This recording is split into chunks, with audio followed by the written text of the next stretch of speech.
स्वराज के खास कार्यक्रम सियासी संग्राम में आप सबों का स्वागत है और मैं हूं संतोष सिंह। और आज हम सियासी संग्राम में बात करते हैं एक ऐसे मुद्दे को लेकर जो मुद्दा नया नहीं है। जब से मोदी सरकार में आए हैं उसके सहारे सियासत साधते रहे हैं और ये सियासत का गुजरात मॉडल है। इसको कहिए गुजरात मॉडल। गुजरात में भी कमोबेश इसी तरीके की राजनीति रही है कि अपने लोग हैं बागी हुए तो उनको फंसाइए, उनको जेल भेजाइए, कुछ और हो तो फिर कुछ और करा दीजिए। वहाँ के गृह मंत्री को क्या हुआ याद ही होगा। विश्व हिंदू परिषद के जो राष्ट्रीय अध्यक्ष थे टगोरिया जी, वो किस हाल में मिले, एक समय में चले थे विरोध करने के लिए। एक आईपीएस अधिकारी हैं, वो सरकार की किसी बात को लेकर मानने से इनकार कर दिया तो उसकी क्या हंस रहे हो देख ही रहे।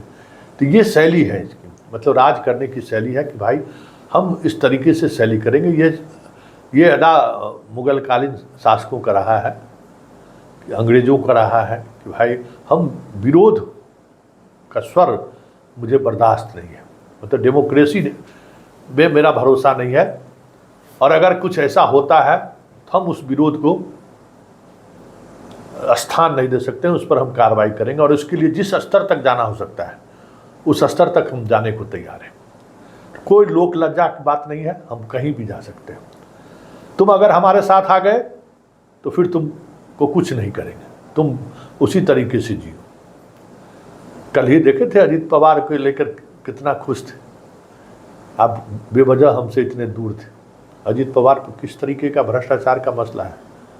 याद होगा मोदी जिस दिन अमेरिका से यहाँ पहुँचे थे और मध्य प्रदेश में पूरे देश के अपने 10 लाख से अधिक कह रहे थे कार्यकर्ता को हम संबोधित कर रहे थे ऑनलाइन।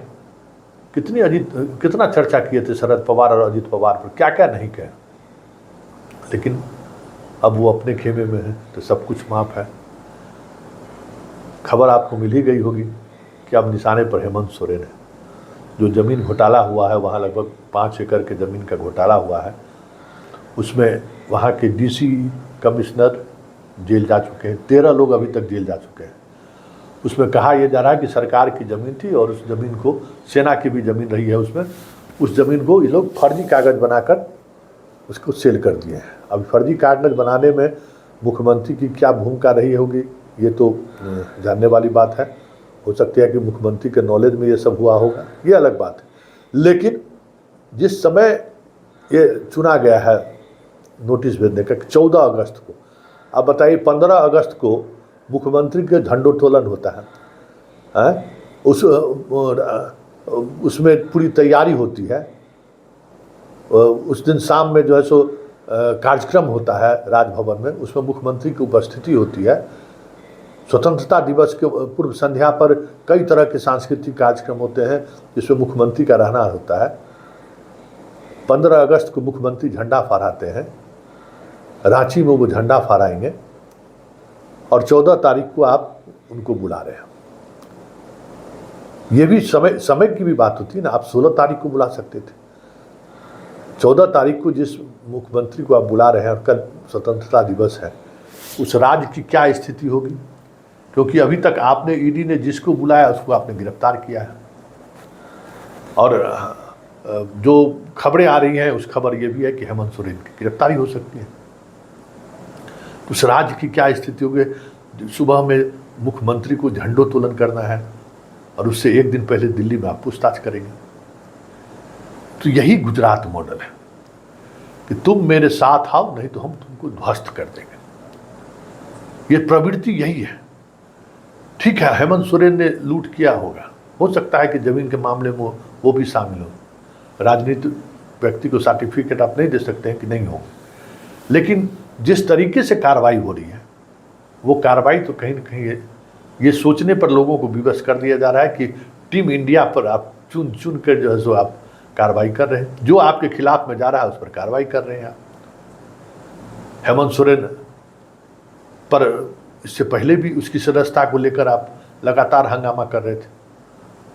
आज तक इलेक्शन कमीशन से वो लिफाफा बंद लिफाफा राज्यपाल के पास पहुंचा, उस लिफाफे में क्या है आज तक वो लिफाफा नहीं खुला। लेकिन हेमंत सोरेन पर लगे हुए हैं।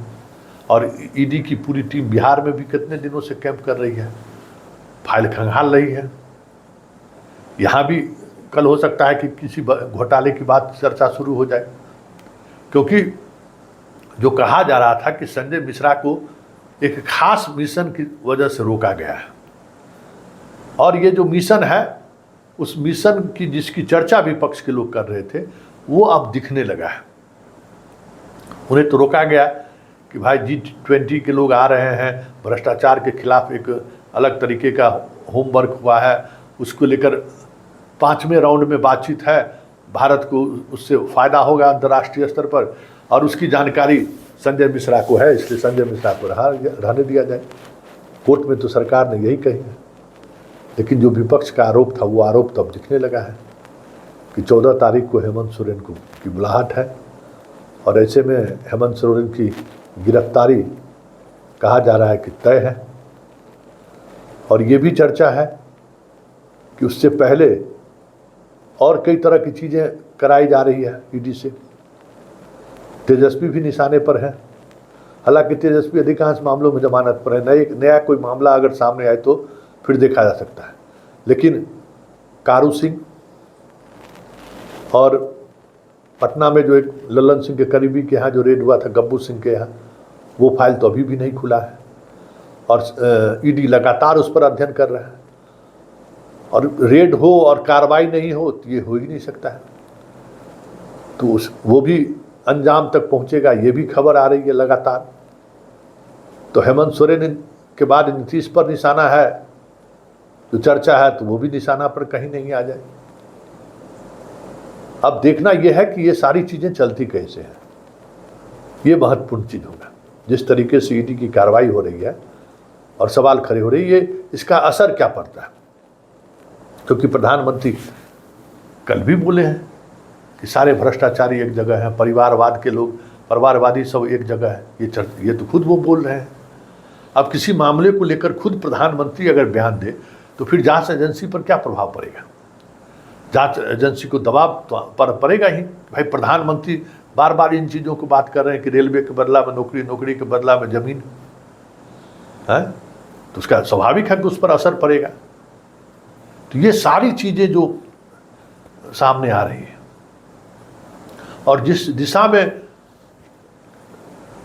टीम मोदी बन रहे हैं, तो भले ही आपातकाल के दौर में जिस तरीके से नेताओं को जेल में भेजा गया वो स्वरूप आपको ना दिखे, लेकिन भ्रष्टाचार के मामले में आपको अधिकांश नेता आने वाले समय में जेल में दिखे तो कोई बड़ी बात नहीं होगी, क्योंकि निशाने पर नीतीश ही नहीं है, निशाने पर केजरीवाल पहले से है।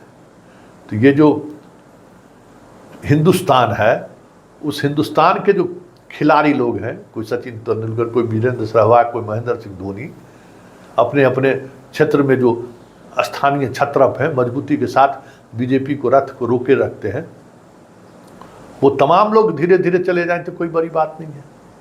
बार बार जो हम कहते हैं बड़ी बात नहीं है, कुछ लोग कहते हैं कि भाई हर बात पर बड़ी बात कहते हैं, तो यही बड़ी बात है। जो चीज़ें चलाई जा रही है, जिस तरीके से चलाई जा रही है, तो हमें लगता है कि यही इम्पैक्ट है कि भाई अब हमारे खिलाफ बोले तो आप जेल जाइए। लेकिन अगर जेल जाने से डर नहीं लगे तो, गांधी ने क्या कहा था कि आप अपने मन से जेल जाने का जो डर है वो डर निकाल लीजिए, उसी दिन अंग्रेज भाग जाएगा। तो ये ईडी और सीबीआई का जो डर है, इसी बात को लेकर डर है ना कि वो हमें जेल भेज देगा। और अगर आपके अंदर से जेल जाने का जो भय है वो भय खत्म हो जाए तो फिर क्या होगा? तब तो सत्ता की निरंकुशता को एक करारा तमाचा लगेगा। देखिए क्या होता है आगे आगे, लेकिन इतना तय है कि जिस तरीके से हेमंत सोरेन पर ईडी ने कार्रवाई शुरू की है, जल्द ही, क्योंकि ज़्यादा समय नहीं है संजय मिश्रा के पास, जल्द ही नीतीश भी निशाने पर आपको दिख जाए तो फिर हम कहते हैं बड़ी बात नहीं होगी। और केजरीवाल किसी भी समय जेल चले जाएं तो ये भी बड़ी बात नहीं होगी। जो हिंदुस्तान टीम के जो 3 छत्रप हैं, झारखंड, बिहार और दिल्ली, इन तीनों छत्र अब कुछ दिनों के बाद आपको तिहाड़ में एक साथ मिल जाए तो ये भी बड़ी बात नहीं है। चलिए, सियासी संग्राम में आज इतना ही। कल फिर हमारी आपकी मुलाकात होगी। फिलहाल हमें इजाज़त दीजिए। नमस्कार।